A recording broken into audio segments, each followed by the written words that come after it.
Olá, meus irmãos e meus amigos do canal Retorno da Glória, que a paz e a graça do nosso Senhor Jesus Cristo repouse sobre cada um de vocês e que o Espírito Santo habite em seus corações, escrevendo neles a lei de Deus. Amém? E meus queridos, se vocês ainda não são inscritos aqui no canal Retorno da Glória, então inscrevam-se no canal e ativem também o sininho de todas as notificações para que vocês não percam nenhum dos próximos vídeos que aqui são postados diariamente. E também, se esse vídeo aqui falar ao seu coração, então deixe nele o seu like para que o YouTube entenda que esse vídeo é relevante, que seu assunto deve ser compartilhado e assim ele envie para outras pessoas, ok? E meus irmãos, quando eu tinha uns 3 anos de idade, mais ou menos, minha mãe conheceu a mensagem adventista e acabou se batizando na igreja. E então toda a nossa família seguiu o exemplo dela e passamos a ser adventistas do 7º dia.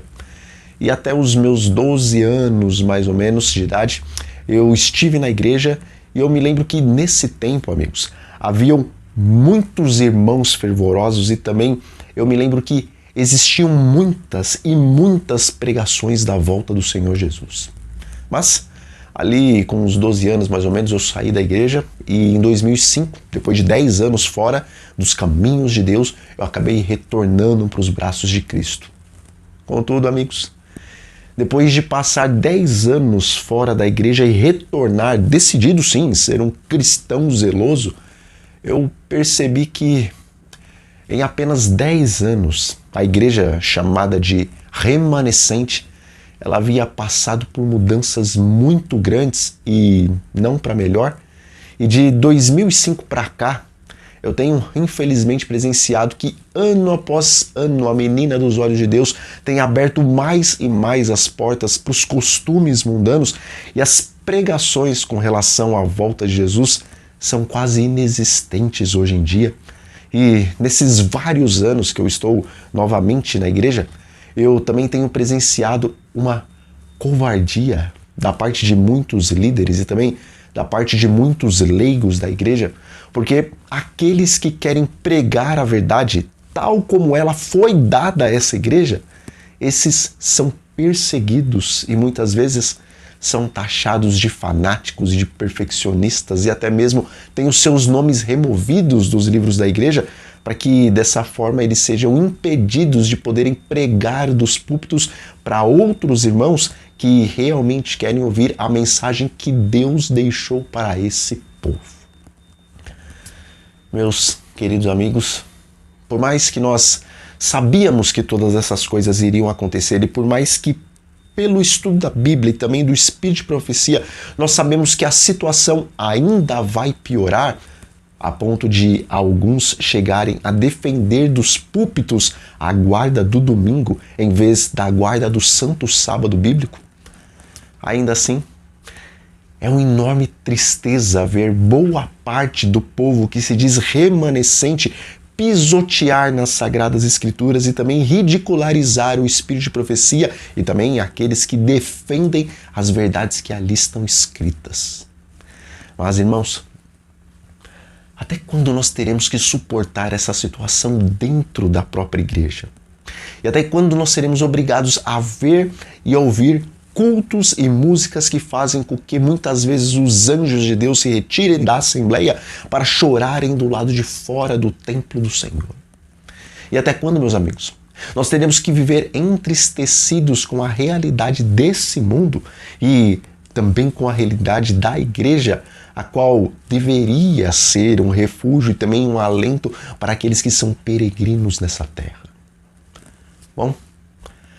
se você e eu realmente somos adventistas do 7º dia e se nós acreditamos que o remanescente da igreja guarda os mandamentos de Deus e também tem o testemunho de Jesus, que é o Espírito de Profecia, então, como estudiosos da Bíblia e do Espírito de Profecia, nós não temos dúvida alguma de que o Senhor poderia sim, e ainda pode, abreviar a sua vinda, em vez de esperar até que o cálice da medida da iniquidade do mundo transborde, para que ele dê então um basta em todas essas coisas. Veja, amigos, Deus ama essa igreja e Cristo, como diz lá em Parábolas de Jesus, na página 69,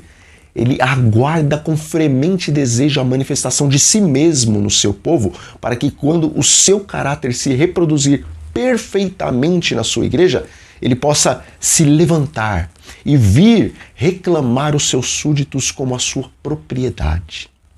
Mas, se Deus está disposto a concluir a sua obra e libertar o seu povo do cativeiro desse mundo de pecados, o que está faltando então para irmos para o lar celestial? Bom, está escrito: e se o meu povo, que se chama pelo meu nome, se humilhar e orar e buscar a minha face e se desviar dos seus maus caminhos, então eu ouvirei do céu e perdoarei os seus pecados e sararei a sua terra. Irmãos, no contexto desse versículo, Deus estava falando ali com Salomão e ele disse que se por acaso ele fechasse o céu de modo que não chovesse, ou se ele ordenasse aos gafanhotos que consumissem a terra, ou se ele enviasse a peste entre o seu povo, então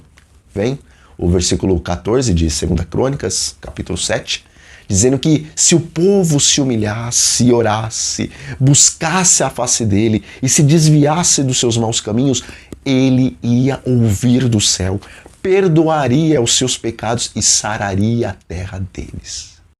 Amigos, será que nós não conseguimos enxergar que a chuva temporânea e a chuva serôdia estão passando muito longe do povo de Deus? Será que não conseguimos enxergar que os gafanhotos espirituais estão devorando a comunhão com Deus, a fraternidade entre os irmãos, o desejo de estudar a Bíblia e também o espírito de profecia, o desejo de fazer o trabalho missionário? Será que não conseguimos ver a peste da apostasia se alastrando em nosso meio e desviando milhares e também milhões para a direita ou para a esquerda do reto caminho de Deus? Será que estamos tão necessitados daquele colírio do Espírito Santo que não conseguimos enxergar claramente o que está acontecendo no meio do povo do Senhor? Irmãos, já passou da hora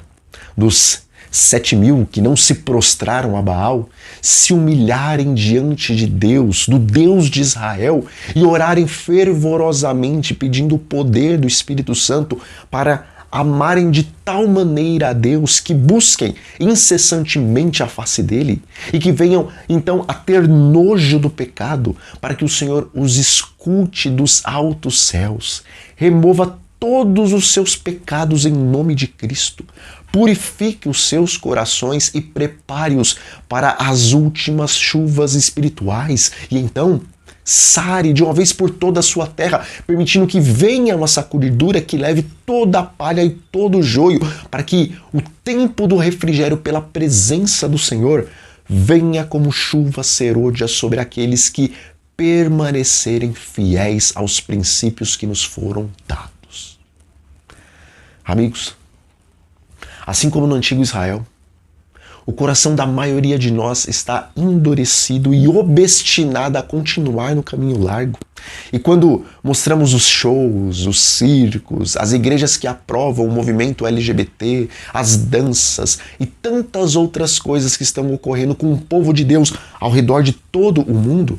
nós não estamos mostrando tais coisas para que se levante ira e indignação contra essas pessoas, porque a nossa ira não vai adiantar de nada. Mas essas coisas que estão sendo apresentadas, elas devem nos despertar para que compreendamos de uma vez por todas que chegou a hora e que agora é o momento daqueles que ainda têm azeite em suas vasilhas se levantarem para iluminar o mundo com o alto clamor das 3 mensagens angelicais, porque esse mundo e também a maior parte da igreja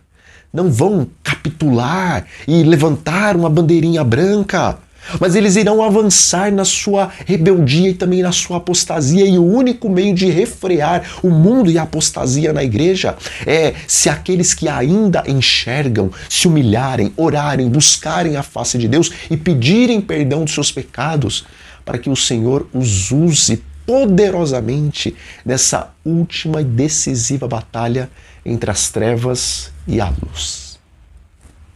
Bom, nós vamos ficando por aqui, meus queridos, mas eu espero que o Espírito Santo complete essa mensagem no coração de cada um de vocês. Amém? Então, fiquem todos com a paz do nosso Senhor Jesus Cristo e até a próxima.